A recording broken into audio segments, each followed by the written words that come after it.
আসসালামু আলাইকুম রহমতুল্লাহ। আমি ঘাসের কাটিং লাগাচ্ছি। ঘাসটার নাম হচ্ছে স্মার্ট নেফিয়ার। এই ঘাসটা খুবই ভালো, পুষ্টিকর একটি ঘাস, গাভীর জন্য খুবই উপকারী। এই ঘাসটার মধ্যে এক ধরনের জেলি আছে ভিতরে, 18% প্রোটিন। গাভীকে দিলে খুব ভালো করেই খায়, জাস্ট চপিং করে দিলে হয়ে যায়। আর ঘাসটা অনেক বরকত, মানে কম অল্প দিয়ে অনেক ওয়েট, অনেক ওজন একটা ঘাস।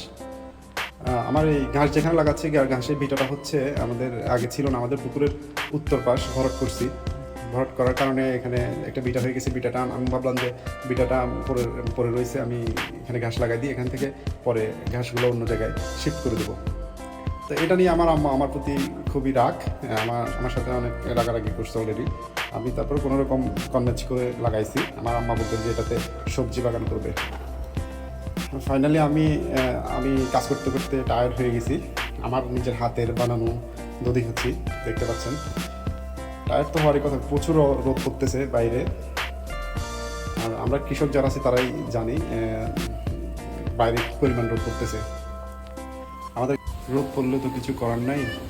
যাই হোক, আলহামদুলিল্লাহ। আসসালামু আলাইকুম রহমতুল্লাহ।